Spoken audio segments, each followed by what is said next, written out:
Vengeance at Sundown, written by Reuben White in the dusty heart of Deadwood, where the sun bleeds red at high noon and the shadows dance with secrets, there rode in a man known only as Jack the Reaper Thompson.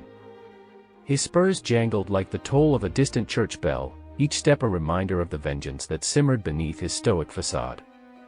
Jack's eyes, shaded by the brim of his hat, held a glint of steel, a reflection of the resolve that burned within him like a branding iron on flesh. He was a man haunted by the memory of his kin, cut down by the hand of greed and corruption.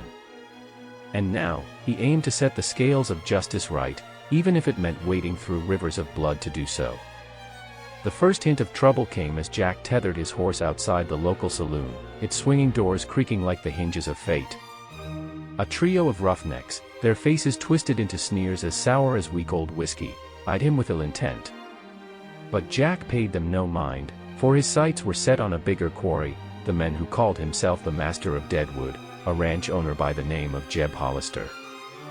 With a steady hand and a voice as cold as a winter storm, Jack ordered a shot of bourbon from the bartender, a grizzled old-timer who had seen more trouble than the devil himself. As he tossed back the fiery liquor, he caught wind of whispers floating through the air like tumbleweeds on the wind, tales of corruption, of bribes paid in blood, and of a sheriff who turned a blind eye to the sins of the powerful. But Jack was no stranger to corruption, for he had seen it festering in the hearts of men like maggots in a carcass. And he knew that to root it out, he would need allies as sharp as his own blade. It was then that he caught sight of her, a woman cloaked in mystery, her eyes like embers in the darkness, burning with a fire that matched his own. She approached him with a grace that belied her dangerous nature, her lips curled into a smirk that promised trouble like a loaded gun in the hands of a drunkard. And as she spoke, her voice was like honey laced with arsenic, sweet yet deadly to the touch. "You ain't from around here, are ya?" she drawled, her words dripping with honeyed venom. "What's a gunslinger like you doin' in a town like Deadwood?" Jack regarded her with a steely gaze, his jaw set like a trap waiting to spring shut. "I'm here for Hollister," he replied, his voice as cold as the steel of his revolver. "He's got blood on his hands, and I aim to make him pay." The woman's eyes narrowed, a flicker of recognition passing through them like lightning in a summer storm. "Hollister ain't the only one with blood on his hands," she said, her voice low and dangerous. "The sheriff's in his pocket, and half the town's too scared to speak out against him." Jack's grip tightened on the hilt of his gun, his knuckles white as bone. He had suspected as much, but to hear it confirmed sent a chill down his spine like the whisper of a ghost in the night. And as he looked into the woman's eyes, he saw a reflection of his own rage, burning bright as the flames of hell itself. Together, they formed a pact as binding as any blood oath, their destinies entwined like the branches of a twisted oak. And as they set out into the lawless streets of Deadwood, they knew that they were walking into the jaws of death itself, where the only law was that of the gun and the only justice was that which a man made for himself. With each passing day, Jack and his mysterious companion uncovered more of the town's dark secrets, pulling back the veil of lies to reveal the true face of evil that lurked beneath. They faced off against hired guns and hired hands, each one a pawn in a game played by those who held power like a noose around the neck of justice. But as the body count rose and the stakes grew higher, Jack began to wonder if he was truly any better than those he sought to bring to justice. For in his quest for vengeance, he had become a reaper of men, cutting down anyone who stood in his path like wheat before the scythe. It was in the darkest hour before the dawn that Jack finally confronted Hollister, his gun drawn and his heart heavy with the weight of all the lives he had taken in the name of justice.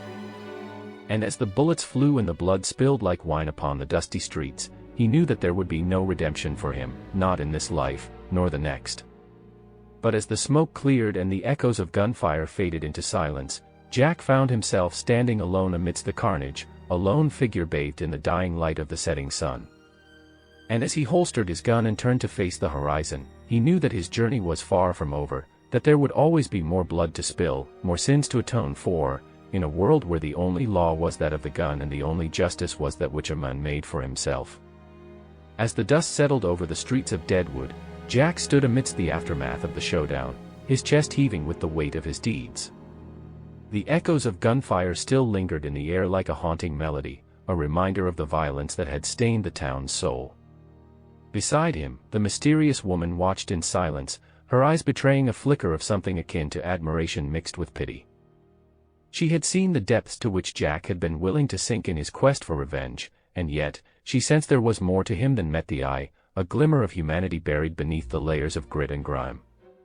"We did what we had to do," she said softly, her voice a soothing balm amidst the chaos. "But now, it's time to reckon with the consequences." Jack nodded, his jaw clenched tight as he surveyed the carnage around them. The streets were littered with bodies, both innocent and guilty alike, their blood mingling with the dust to form a river of crimson that flowed through the heart of Deadwood like a scar carved into the earth. "I ain't proud of what I've done," Jack admitted, his voice heavy with regret. "But I reckon some sins can't be washed away, no matter how hard you try." The woman placed a hand on his shoulder, her touch gentle yet firm, like the embrace of a mother comforting her wayward child. "We can't change the past," she said, her eyes meeting his with unwavering resolve. "But we can damn well shape the future." With that, they set about the grim task of burying the dead, their hands stained with the blood of those they had fought and those they had failed to save. It was a somber affair, marked by silence and solemnity, as they laid to rest the ghosts of Deadwood's past and prayed for a brighter tomorrow. But even as they worked, Jack couldn't shake the feeling that their troubles were far from over, that the shadows still held secrets yet to be revealed, and that the sins of the past would continue to haunt them like specters in the night. As night fell over Deadwood, casting the town in a shroud of darkness, Jack and the woman stood atop a hill overlooking the graveyard, their silhouettes framed against the backdrop of the moonlit sky. As they watched the stars twinkle overhead like diamonds scattered upon black velvet, Jack couldn't help but feel a sense of unease gnawing at the edges of his conscience. "There's still work to be done," he said, his voice low and gravelly. "Hollister may be dead, but there are others out there who ain't gonna rest easy knowing what we know." The woman nodded in agreement, her eyes shining with a fierce determination that matched his own. "Then we'll hunt them down, one by one, until justice is served," she declared, her words a solemn vow echoing through the night.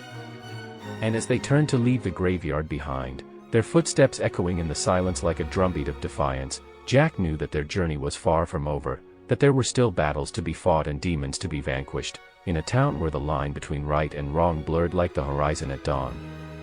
For in the heart of Deadwood, where the sun bled red and the shadows whispered secrets, there would always be blood on the dust, and Jack, the Reaper, Thompson would be there to see justice served, no matter the cost.